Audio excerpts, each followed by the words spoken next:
Hey, welcome back. I'm Ibnul J. Farabi, and this is the Unexplained Archive. You know, living in New York, you get used to the texture of the city under your feet. The gum spots, the cracks, the subway grates. But imagine you're crossing an intersection in Midtown, maybe it's 6th Avenue and 45th, and you look down. There, embedded in the asphalt, is a strange, colorful tile. It's crudely made. The letters are blocky, and it says something utterly bizarre. Toynbee idea in movie 2001 resurrect dead on planet Jupiter. You'd probably step over it. Most people do. But that tile, and hundreds of others like it that have appeared in cities across America and South America over the last 40 years, are the heart of one of the most persistent, personal, and puzzling public art mysteries of our time. This is a story of a message that refused to be ignored, a 40-year obsession, and a question that still hangs in the air. Who was trying to talk to us from the pavement? So, let's start with the message itself, because it's a knot of references. Toynbee likely refers to Arnold Toynbee, the British historian who wrote about the rise and fall of civilizations. Movie 2001 is clearly Stanley Kubrick's masterpiece. Resurrect Dead speaks for itself. And planet Jupiter is, well, Jupiter. The idea seems to be a wild, sci-fi theological proposition that we can use the technology in the film 2001, A Space Odyssey, to resurrect the dead on the planet Jupiter. It's a cryptic, almost poetic manifesto. And for decades, these tiles just appeared. Not just in New York, but Philadelphia, Baltimore, St. Louis, even as far south as Santiago, Chile, and Buenos Aires.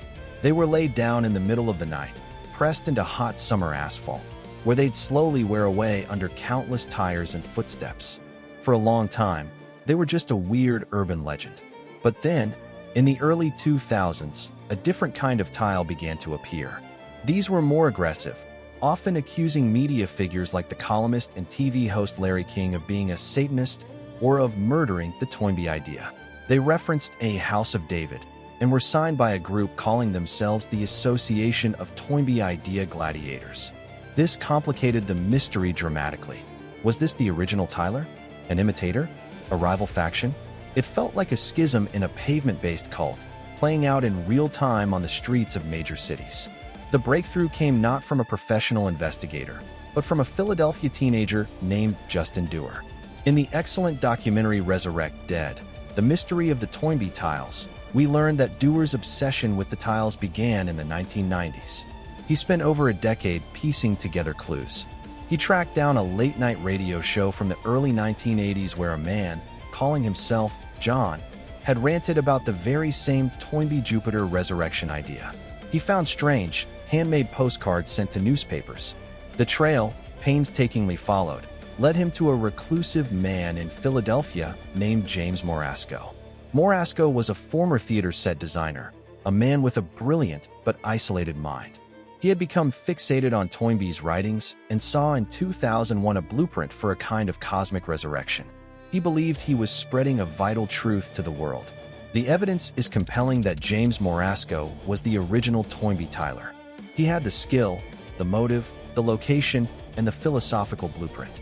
He died in 2003, and after his death, the classic Toynbee tiles stopped appearing. Mystery solved, right? Well, not quite. This is where the story deepens for me, as an engineer and a storyteller. Because the mystery of who is, in many ways, the smaller question. The larger, more haunting question is why. Why would a man devote decades of his life, risking arrest and injury, to lay hundreds of these cryptic linoleum plaques in busy streets? This wasn't graffiti for fame, it was anonymous. It wasn't conventionally beautiful art, it was utilitarian, almost like a public safety warning. I think Morasco, and anyone who later took up the idea, truly believed they were depositing a seed of vital information into the bloodstream of the modern world. They weren't speaking to us today, they were speaking to a future that might finally understand. In that way, the tiles are less like art and more like time capsules or even distress signals.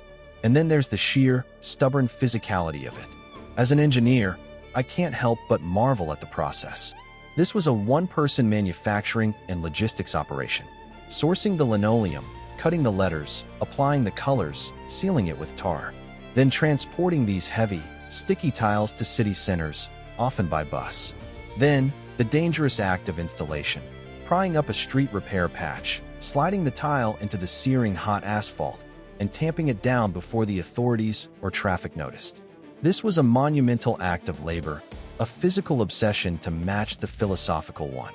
Every tile we see is a testament to a night of intense, focused, and deeply strange work. The tiles are fading now.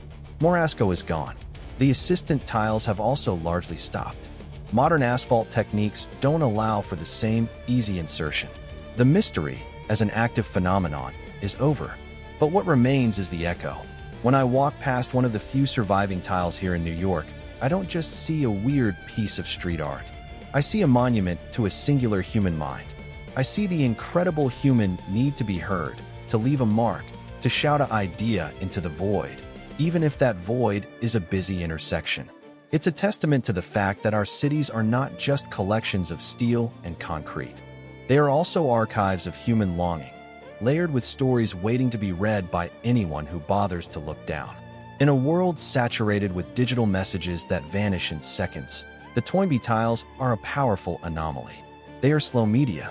They decay over years, not milliseconds. They required someone to physically be there, to embed a piece of themselves into the very fabric of the city. They turned the street into a newspaper, the pavement into a prophet. So next time you're walking, maybe put your phone away for a block. Look down. You never know what message from the past, what fragment of someone's private universe might be waiting there for you to find it. Thank you for listening to this episode of the Unexplained Archive. If this story of hidden messages and human obsession resonated with you, please share it with someone who'd appreciate a good mystery. You can find more episodes and dive deeper into our archives at our website, lightnotstudios.com. I'm Abnul J. Farabi. Until next time, keep looking.